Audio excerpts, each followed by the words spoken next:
오늘 저에게 주시는 하나님의 말씀은 신약 성경 데살로니가 전서 5장 12절부터 28절 마지막 절까지입니다. 데살로니가 전서 5장 12절부터 28절까지 말씀입니다. 다 찾으셨으면 저희 함께 봉독하겠습니다. 형제들아, 우리가 너희에게 구하노니 너희 가운데서 수고하고 주 안에서 너희를 다스리며 권하는 자들을 너희가 알고 그들의 역사로 말미암아 사랑 안에서 가장 귀히 여기며 너희끼리 화목하라. 또 형제들아, 너희를 권면하노니 게으른 자들을 권계하며 마음이 약한 자들을 격려하고 힘이 없는 자들을 붙들어 주며 모든 사람에게 오래 참으라. 삼가 누가 누구에게든지 악으로 악을 갚지 말게 하고 서로 대하든지 모든 사람을 대하든지 항상 선을 따르라. 항상 기뻐하라. 쉬지 말고 기도하라. 범사에 감사하라. 이것이 그리스도 예수 안에서 너희를 향하신 하나님의 뜻이니라. 성령을 소멸하지 말며 예언을 멸시하지 말고 범사에 헤아려 좋은 것을 취하고 악은 어떤 모양이라도 버리라. 평강의 하나님이 친히 너희를 온전히 거룩하게 하시고 또 너희의 온 영과 혼과 몸이 우리 주 예수 그리스도께서 강림하실 때에 흠 없게 보존되기를 원하노라. 너희를 부르시는 이는 미쁘시니 그가 또한 이루시리라. 형제들아, 우리를 위하여 기도하라. 거룩하게 입맞춤으로 모든 형제에게 문안하라. 내가 주를 힘입어 너희를 명하노니 모든 형제에게 이 편지를 읽어주라. 우리 주 예수 그리스도의 은혜가 너희에게 있을지어다. 아멘. 사랑하는 성도 여러분, 오늘도 주신 말씀 저희들 마음에 새기시고 언제나 산 소망과 새 하늘과 새 땅을 바라보며 살아가시는 여러분 되시기를 축원드립니다. 오늘 본문은 이제 데살로니가 전서 마지막 부분을 다루게 됩니다. 이 사도 바울과 일행이 2차 전도 여행 중에 방문하게 된 데살로니가 지역은 쉽게 그들이 도착한 것이 아니라 여러 고난 중에 어려움 가운데서도 하나님의 은혜로 말미암아 그들이 도착하였고 방문하였던 곳이었습니다. 비록 바울이 그곳에서 오랜 기간 머물지 못하였습니다. 그로 인하여 바울이 많은 것을 데살로니가 교회 지역 복음을 전했던 그들에게 가르치지는 못하였습니다. 한 달도 채 안 되는 기간이었습니다. 그러나 바울이 떠나고 나서 이 데살로니가 지역에 교회가 세워졌다라는 것이죠. 그래서 이 데살로니가 교회는 바로 신생교회였습니다. 세워진 지 얼마 안 된 교회였고요. 그 교회의 특징은 가르침을 받은 기간이 적었고 또한 그곳은 이방 지역이었기 때문에 이 사도의 가르침으로 산다는 것이 참으로 어려운 곳이었습니다. 그러나 이 교회는 저희 살펴보았던 것처럼 바울의 복음의 지식을 그들이 마음속에 깊이 새김과 동시에 바울의 삶의 모습을 통하여서 그 짧은 기간이었지만 그 삶의 모습을 통하여서 삶의 복음을 전수받고 그들이 신생교회이고 연약한 교회이고 모든 것에서 부족한 교회였지만 그럼에도 그 지역에서 칭찬받는 모범적인 교회가 되었다라는 것을 우리는 이 데살로니가 전서를 통해서 살펴보았습니다. 이 요한일서 3장 18절 말씀을 보면 자녀들아, 우리가 말과 혀로만 사랑하지 말고 행함과 진실함으로 하자 말씀하고 있습니다. 우리가 이 땅 가운데 오늘날 이러한 역병의 사태를 우리가 겪으면서 여러 가지 것을 요인을 생각할 수 있겠지만 제일 그 중에 중요한 것은 그것이 아닐까요? 그것은 바로 우리가 하나님의 말씀을 우리가 말과 혀로만 말하고 살아왔기 때문은 아니겠습니까? 우리의 중심엔 하나님의 말씀이 없었고 그러함으로 인하여 행함이 우리에게 나타나질 못하였고 진실함이 나타날 수 없었다라는 것이죠. 저희가 주일마다 살펴보는 마태복음의 말씀에서도 예수님은 분명히 말씀하고 있지 않습니까? 우리 안에 들어있는 것이 결국 우리의 생각, 우리의 말과 우리의 행동으로 드러난다라는 것입니다. 사랑하는 성도 여러분, 주님 앞에 칭찬받는 교회는 어떠한 외부적인 요인으로 되는 것이 아니라는 것을 우리는 너무나도 처절하게 느끼고 있습니다. 오로지 주의 말씀에 온전히 순종하는 교회가 되어야 할 때, 온전히 순종하는 성도가 될 때만이 우리는 주님으로부터 칭찬받는 그러한 자들이 될 수 있다라는 겁니다. 하나님께서는 순종을 그 어떤 화려하고 경건하게 보이는 예식보다 귀하게 여기신다라고 성경은 분명히 기록하고 있기 때문에 그렇습니다. 그렇기 때문에 이 작금의 이러한 위중한 시기를 살아가는 오늘날 저와 여러분은 하나님의 말씀 앞에 바로 세워지기보다도 다른 이들의 이목에 우리가 더 관심이 쓰여지고, 그러한 사람들의 이목 때문에 우리의 모든 생각과 행동과 판단이 결정된다면, 그것은 나를 지지해주는 사람들한테는 모르겠습니다. 그 사람들이 영원할지 모르겠지만 영원하지 않겠죠. 그런데 지금 당장은 그 사람들에게 어떠한 지지를 얻을지는 모르겠지만, 중요한 것은 하나님 앞에서는 그것이 결코 합당한 사의 삶은 아니라는 겁니다. 성도의 삶은 절대로 이러한 모습을 가질 때 성도라 말할 수 없다라는 것이죠. 성도에게 합당한 것이 아닙니다. 언제나 기억할 것은 하나님께서는 사람이 보는 외모가 아닌 바로 중심을 보신다라고 하나님은 말씀하고 있기 때문에 그렇습니다. 우리가 사무엘서를 보면 하나님께 사무엘을 통해 기름받아 초대 왕으로 된 사울 왕을 우리는 잘 알고 있습니다. 그는 베냐민 지파 사람이었습니다. 낮은 자였습니다. 그럼에도 불구하고 하나님께서는 그를 세워 이스라엘의 초대 왕으로 세워주셨습니다. 그가 가는 곳마다 승승장구하였고, 그가 나라를 다스림에 있어서 하나님의 역사가 나타났었습니다. 그런데 그가 후기에 어땠습니까?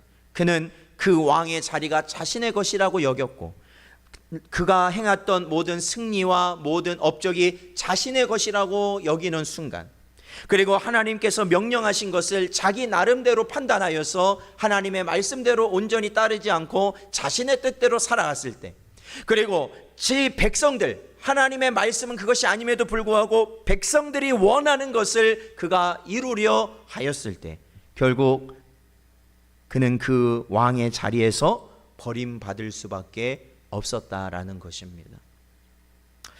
자, 우리 요한복음 16장 33절을 한번 찾아보겠습니다. 신약성경 요한복음 16장 33절 말씀입니다.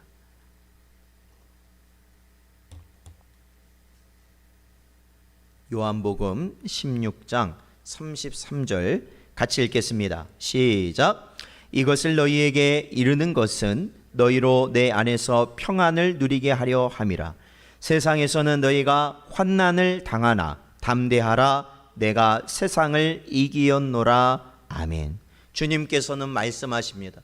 아무리 이 세상이 거대하고 아무리 이 세상이 우리를 치명적으로 우리를 생명을 내놓을 수밖에 없는 순간까지 우리를 몰아친다 할지라도, 그런 자리까지 우리를 몰아친다 할지라도 우리에게 담대하라 말씀하십니다. 아무리 세상이 그렇게 커 보여도 결국에는 주님께서 이 모든 세상을 이기셨기 때문에 그렇습니다. 아무리 이 세상이 커 보이고 위대해 보이고 정말로 그 모든 것들이 정말로 대단해 보인다 할지라도 그 어떠한 것도 하나님의 것이 아닌 것이 없다라는 것을 우리는 반드시 깨달아야 하는 것이죠. 그래서 우리는 담대해야 됩니다.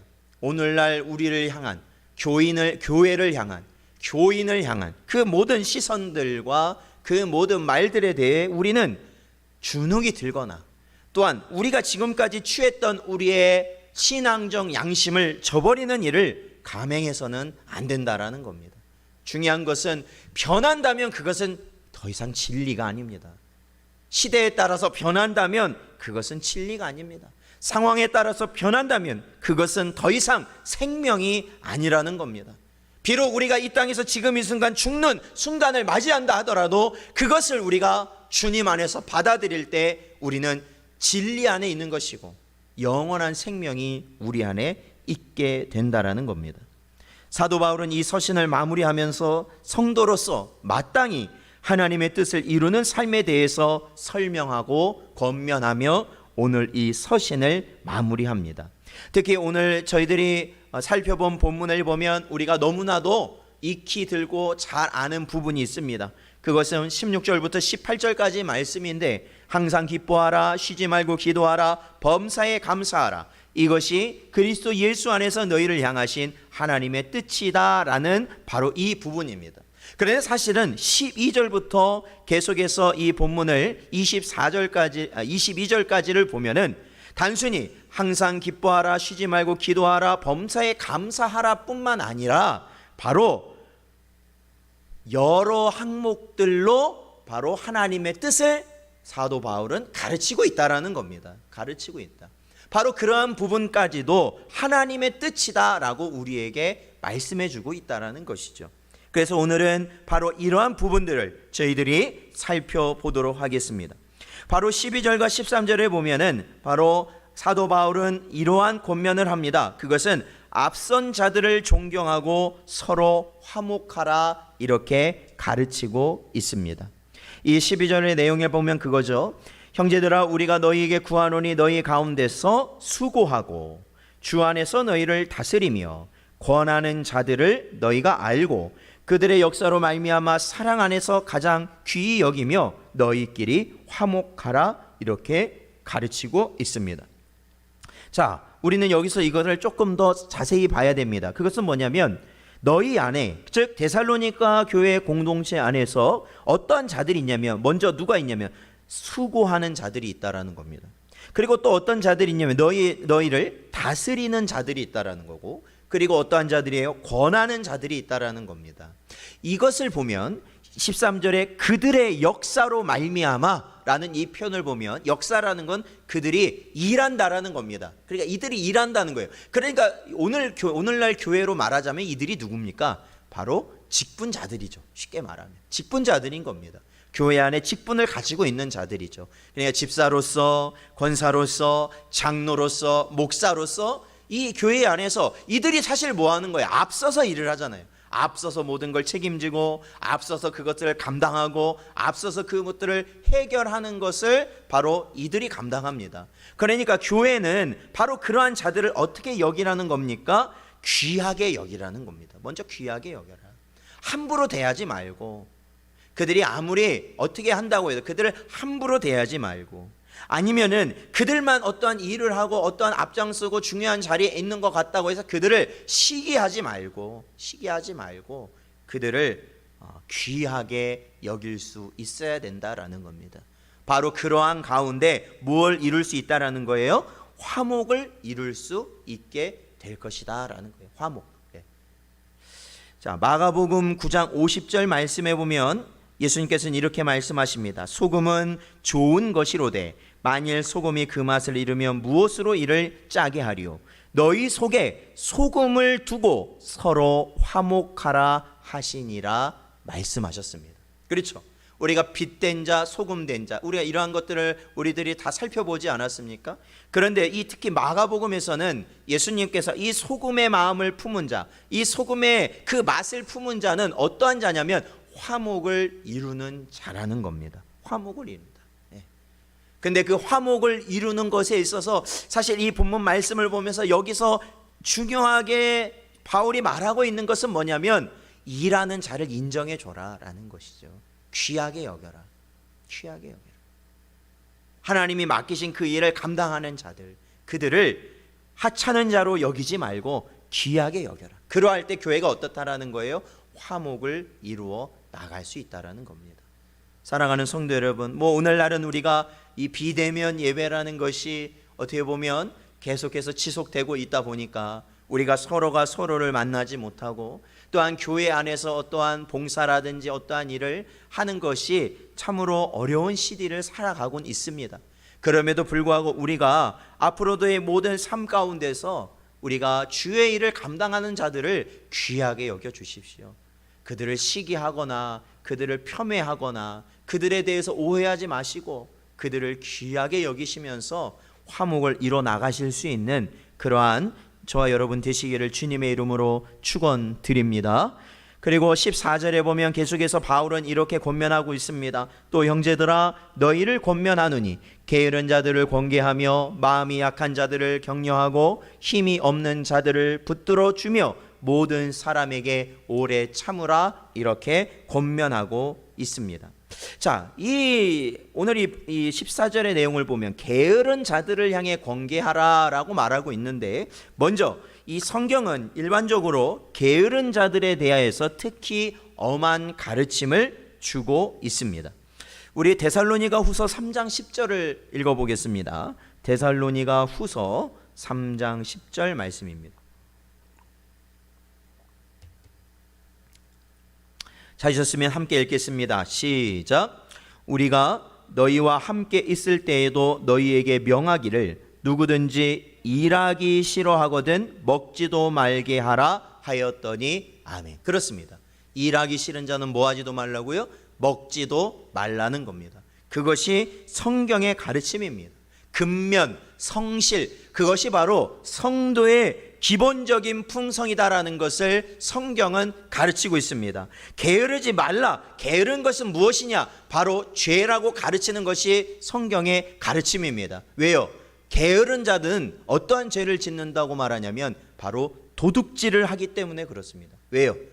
자신이 자신의 것을 챙기지 않으면 결국 다른 사람의 것을 자신이 챙겨야 하기 때문에 그렇습니다. 그리고 자신이 게으르게 살다 보면 결국 어떻게 됩니까? 도둑질을 해서라도 어떻게 해요? 다른 사람의 것을 탐하는 마음을 가지게 될 수밖에 없기 때문에 바로 이 게으른 것은 우리는 그것을 별로 죄로 여기지 않겠지만 성경은 그것을 성도로서는 반드시 피해야 되는 것이다 라고 가르치고 있는 것이죠. 그러므로 특히 나 자신 또한 우리 가정 안에서 우리가 어떻게 보면 헛된 이상에 빠져서 무의도식하는 자가 되지 않도록 해야 됩니다. 이것이 어떤 의미인지 아시겠습니까? 제가 예전에 제가 학생들을 진로에게 제가 고등학생들을 많이 이렇게 같이 지내다 보면 고3이 되고 그러면 진로를 결정해야 되는 순간들이 있습니다. 근데 그때 그 순간 되면 아이들이 어떤 대학을 진학하는 것에 있어서 굉장히 여러 가지 것들을 이제 다 살펴보고 이제 가죠. 뭐 진로 상담도 합니다만 학교에서. 그런데 보통 보면 뭐 4년제를 간다든지 2년제를 가야 된다든지 뭐 이러한 것들을 이야기를 할 때 그 대학에 가야 되는 가장 큰 이유가 그거예요. 물론 이제 모두가 그렇다는 건 아니고 제가 만나본 친구들 중에 그런 분위기들이 있었다라는 거죠. 뭐냐면 다른 친구들은 다 가는데 나만 못 가면 안 되지 않냐. 그래서 대학에 가는 친구들이 꽤나 있었어요. 가려고 하는 친구들이요. 그리고 다른 애들 4년제 가는데 나 혼자 2년제 가면 어떡하느냐. 그래서 지방에 있는 4년제라도 가겠다. 그런데 결국에는 뭐냐면 내가 왜 그 학교를 가야 되는지에 대한 이유는 거의 대부분 학생들이 없습니다. 그냥 때가 됐기 때문에, 아니면 선생님들이 무언가를 말해줬기 때문에 그렇게 이야기를 하더라고요. 제 입장에서도, 제 개인적인 입장에서도 그 시기에 어떤 대학을 들어간다라는 것은 굉장히 중요할 것 같습니다. 왜냐하면 그 발판이 필요해요. 왜냐하면 어떠한 추후에 자신이 뭔가를 더 하기 위해서는 어떠한 그 시기에 대학에 들어가서 어떤 학점을 준비하든지 그런 것들, 이 학사를 준비한다는 것이 나중에 도움이 됩니다. 큰 도움이 돼요. 그러한 마음을 가지고 제게 상담을 했던 친구들에게 저는 항상 그 말을 했습니다. 어떤 걸 말했냐면, 먼저는 네가 일할 수 있는 과로 가라. 먼저는. 왜냐하면 어떠한 분명한 이유가 없다면, 학교에 가야 될 분명한 이유가 없다면 먼저는 너희가 일할 수 있는 그러한 곳을 진학을 해라. 그래서 그곳에서 2년제가 됐든 4년제가 됐든 그것보다 중요한 것은 집에서 가깝고 빨리 일을 할 수 있는 그러한 과를 택해서 가라. 그리고 나서 그곳을 졸업한 이후에 내가 어떠한 기술을 갖는다든지 어떠한 자격을 갖으면 그 일을 하면서 내가 정말로 원하는 일이 발견되면 그 일을 그 이후에 하라. 부모님에게 돈 받아서 하지 말고 이제는 네가 네 인생을 책임져야 하는 거다라고 가르쳤던 기억이 납니다. 그래서 당시에 제 제자들 중에는 2년제를 많이 갔어요. 2년제를 많이 갔어요. 그 대신에 중요한 건 뭡니까? 그 친구들은 지금 거의 다 이제 일을 한 지 꽤 오래됐죠. 일을 한 지 꽤 오래됐어요. 그래서 자신의 앞가림을 하는 친구들이 많다라는 겁니다.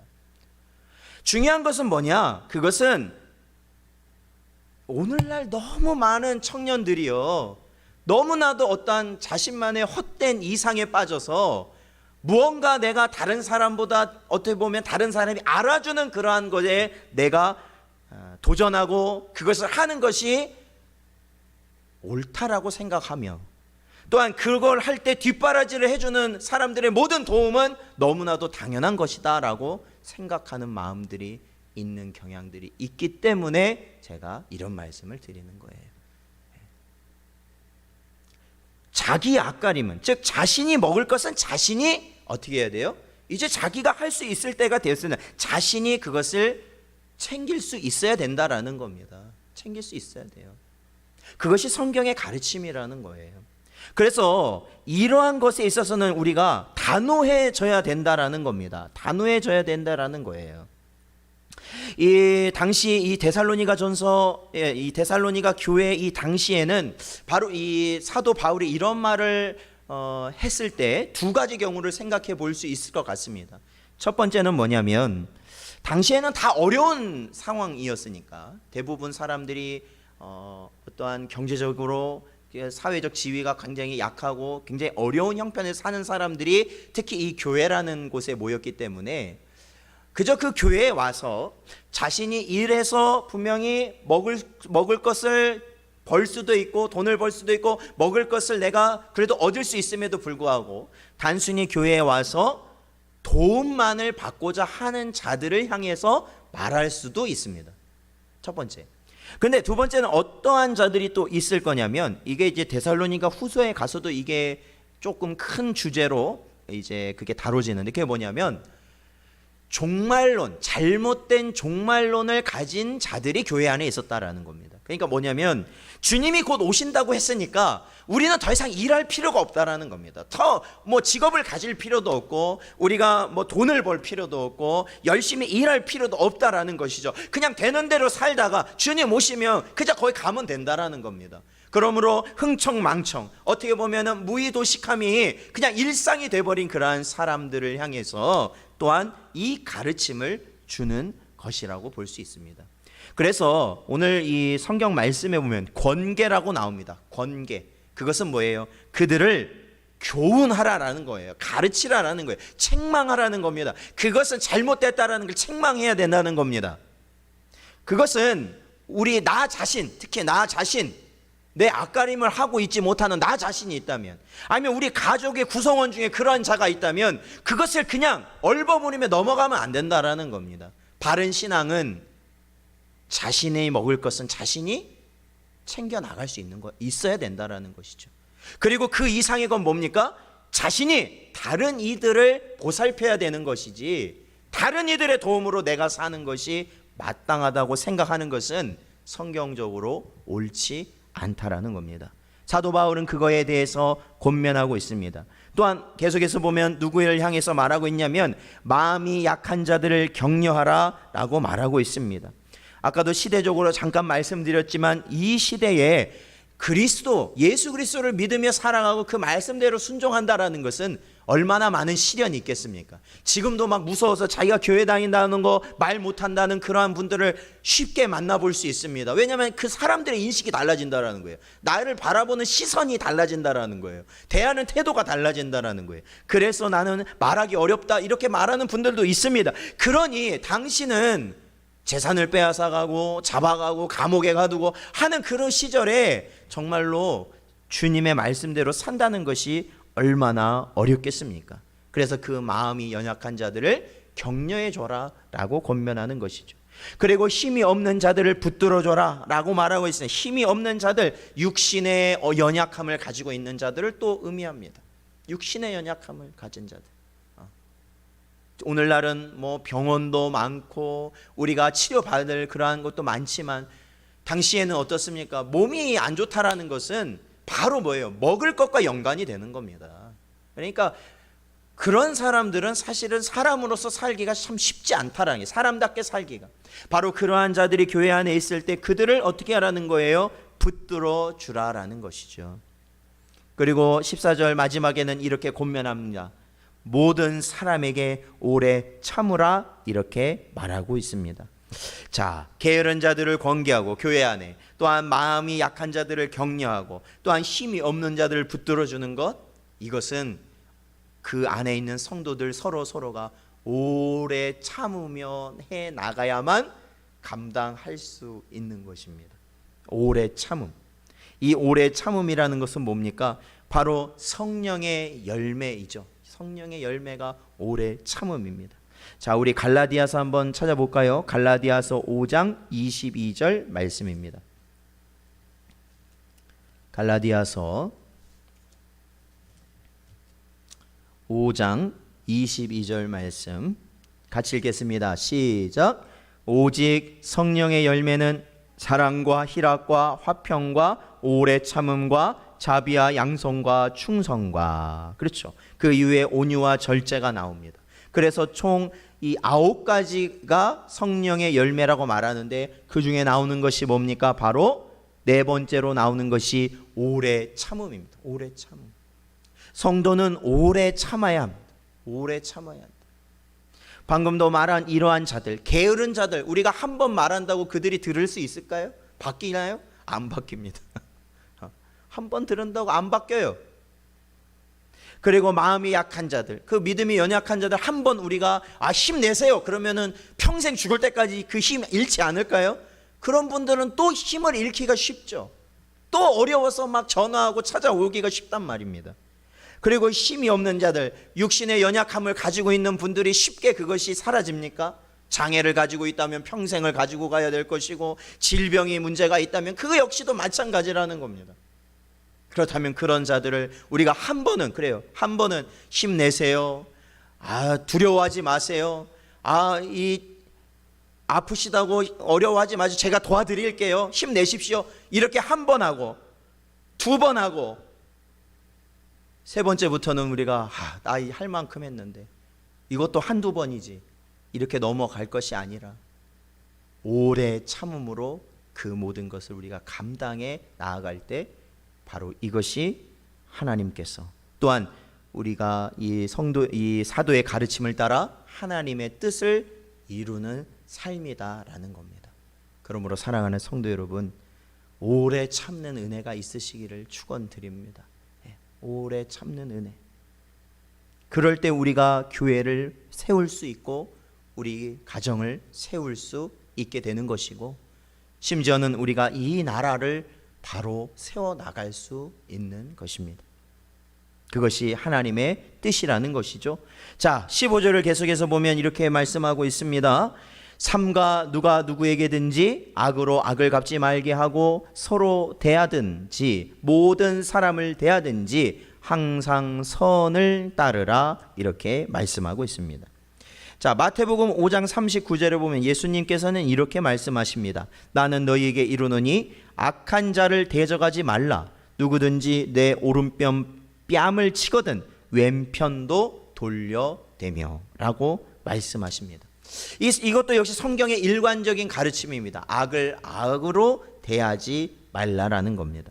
당시 그리스도인들의 삶이란 오늘날보다 큰 어려움 속에 있었다는 것을 계속 우리는 이 데살로니가 전서를 살펴보면서 우리는 생각해 보았습니다. 특히 기독교에 대한 오해들은, 그때 당시 오해들이 있었거든요. 그러니까 오늘말로 보면 혐오 집단이 바로 기독교인들이었습니다. 그들은 어떠한 겁니까? 유일신 신앙이었기 때문에 그때 당시에 그 지중해 거의 세계를 지배한다고 자부하고 있던 로마의 황제의 반기를 드는 집단, 반란 집단이라는 그러한 오해가 있었습니다. 그래서 뭐 오해도 오해겠지만 그들은 황제를 신으로 섬기지 않기 때문에 더욱이나 이런 핍박을 받을 수밖에 없었다라는 것이죠. 그래서 그들은 그러한 편견과 차별을 겪으며 신앙생활을 할 수밖에 없었다라는 겁니다. 그리고 또한 어떤 그러한 오해를 받았냐면 초대 성도들도 역시 그들이 이 성찬 예식을 행하였죠. 성찬 예식을 행할 때 우리가 이 성경 말씀을 보면 알지만 바로 이 포도즙은 예수님의 피를 상징하고 또한 나누는 떡은 그 빵은 예수님의 살을 상징하지 않습니까? 그래서 우리가 비록 잔을 마시고 바로 이 떡을 먹지만 우리는 무엇과 무엇을 먹는다고 고백합니까? 예수님의 피를 우리는 마시고 바로 예수님의 살을 먹는다라고 고백합니다. 그러므로 우리 안에 뭐가 있다라는 거예요? 예수의 생명이 우리 안에 있고 바로 예수님을 통한 구원이 이루어질 거라는 그 믿음의 고백과 그런 의식이 진행되는 게 성찬인데, 이것을 다른 사람들이 보기에는 어떠한 것으로 여겨졌냐면, 그것이 소문이 어떻게 났냐면 저들은 사람의 피와 사람의 살을 먹는 식인 집단으로 오해를 받았다라는 것이죠. 사람의 살과 사람의 피를 먹는 집단. 그러니 얼마나 이 사람들의 오해라는 것은 끝도 없잖아요. 그것을 실제로 보지 않았어도 그러한 말을 들었을 땐 기독교인들은, 그리스도인들은 바로 그러한 회개에 망측한 반사회적인 그러한 자들이구나 라는 인식을 가졌을 때 그들은 자연스럽게 어떻게 합니까? 사회적으로 차별과 비판을 이 교회를 향해서 또한 기독교인들을 향해서 하게 되었을 것입니다. 마치 오늘날 교회에 대한 인식이 그러하죠. 그럼에도 오늘 말씀은 뭐라고 말하고 있습니까? 악을 악으로 갚지 말아라 라고 말씀을 하고 있습니다. 저 사람이 우리를 악평한다고 해서, 아니면 우리를 핍박하고 우리를 차별하고 우리에게 어떠한 시련을 준다고 해서 똑같이 그것을 대하지 말으라는 겁니다. 그러니까 오늘 본문 말씀에서도 우리가 조금 유념해서 볼 건 이거죠. 두 가지 상황에 대해서 말하고 있어요. 어떻게 말합니까? 개인과 개인. 그렇죠. 서로 대하든지. 그렇죠. 이거는 개인 간. 그렇잖아요. 우리가 개인 간에도 이야기할 때 보면 그러한 상황이 발생합니다. 그렇죠. 이러한 개인 간에서도 마찬가지지만 또 뭐라고 말합니까? 모든 사람을 대하든지. 그러니까 이것은 어떤 의미로 볼 수 있냐면 집단을 또 대할 수 있어요. 집단. 어떠한 집단. 우리를 핍박하는 어떠한 집단을 대하든지. 그러니까 개인을 대하든지 집단을 대하든지 동일하게 우리는 어떻게 하라는 겁니까? 오히려 저들이 우리에게 주는 그러한 고통과 그러한 핍박과 그러한 오해로 인한 그 모든 것들을 우리는 감내하고 우리의 행할 바, 즉 그리스도인으로서 선을 행하며 사는 것이다 라는 것이죠. 그렇게 살아가야 된다라는 거죠. 그게 하나님 뜻을 이루는 것이다 라는 겁니다. 하나님 뜻을 이루는 것이에요. 그게 우리가 가정에서나 사회에서나 바로 이러한 어려움 가운데서도, 차별 가운데서도, 혐오스러운 그러한 눈길을 우리는 의식하면서도 중요한 것은 우리는 우리의 할 바, 즉 하나님이 우리에게 맡기신 선을 감당하는 사명을 우리는 해야 된다라는 것이에요. 책임 있게 우리는 살아가야 된다라는 겁니다. 자, 우리 로마서 12장 21절을 읽어보겠습니다. 신약성경 로마서 12장 21절.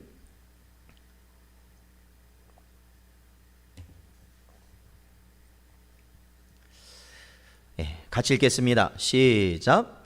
악에게 지지 말고 선으로 악을 이기라. 아멘. 언제나 이 말씀을 기억하시고 하나님의 뜻을 이뤄 나가시는 여러분 되시기를 주님의 이름으로 축원드립니다. 자, 16절에서 18절까지 보면 우리가 너무나도 잘 아는 말씀이 등장합니다. 그것은 항상 기뻐하라, 쉬지 말고 기도하라, 범사에 감사하라. 바로 이것이 우리 성도들을 향한 또한 하나님의 뜻이다라는 겁니다. 여러분 항상 기뻐하십시오. 이는 그가 참된 소망 가운데 살아가는 자이며. 그렇죠? 우리가 항상 기뻐하는, 항상이에요. 항상 기뻐할 수 있을 때 우리가 뭐예요? 참된 소망을 가진 자이며 또한 우리가 주 안에서 사는 자라는 것이 분명해진다라는 것이죠. 그리고 또한 어떠한 자가 되어야 됩니까? 쉬지 말고 기도하는 자가 되어야 됩니다.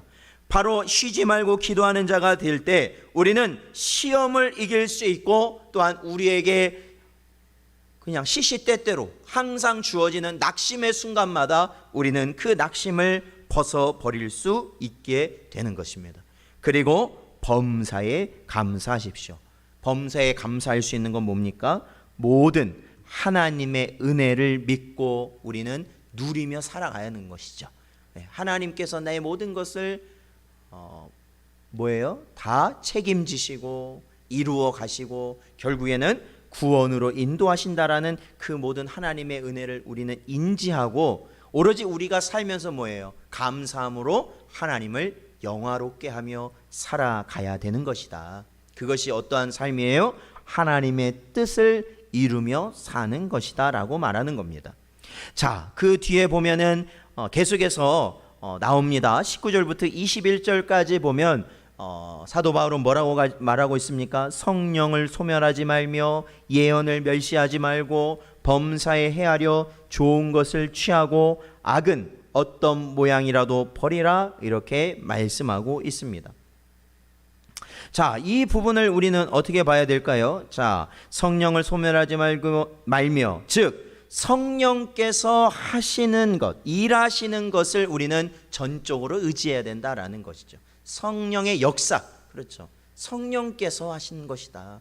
사랑하는 성도 여러분, 이 세상의 모든 것들을 성령께서 이루어 나가고 계심을 여러분 믿으십니까? 바로 성령께서 우리 안에서 역사하시는 겁니다. 이 세상 가운데서 성령께서 그 모든 것을 이루어 나가고 있는 것입니다. 자, 그리고 뭐예요? 예언을 멸시하지 말라는 것은 하나님께서 주신 말씀을 우리가 가벼이 하찮게 여기지 말라라는 겁니다. 또한 모든 일에 분별하라는 것이고, 즉 말씀을 통한 분별로 좋은 것을 택하여 악한 것은 버려라 라는 것이겠죠. 자, 저는 이 말씀을 보면서 이 19절부터 22절까지는 하나의 문맥으로 이해할 수 있을 것 같습니다. 그것은 뭡니까? 성령께서 역사하신다. 즉 성령의 일하심은 결국 뭡니까? 하나님의 말씀을 깨닫게 하는 것입니다. 성령께서 우리 안에 역사하실 때 우리는 이 성경 말씀을 가벼이 여길 수 있겠습니까? 없겠습니까? 가벼이 여길 수 없다라는 것이죠. 그렇죠? 그래서 우리는 이 예언의 말씀을 멸시하지 않고 우리는 우리의 무엇으로 삼겠습니까? 바로 우리의 기준으로 삼게 될 것입니다. 그래서 성령께서 역사하심으로 예언의 말씀을 깨닫고, 이 예언의 말씀을 깨달음으로 우리는 그 다음은 뭡니까? 이 세상을 분별하는 겁니다. 그렇죠. 이 기준을 통해서 성령의 역사로 말씀을 깨닫고 말씀을 기준으로 하여 우리는 이 세상을 분별하는 것이죠. 분별하는 거예요. 그렇죠. 21절에 범사에 헤아려 좋은 것을, 그러니까 좋은 것을 취한다라는 것은 나쁜 것을 분별한다라는 거 아니겠습니까?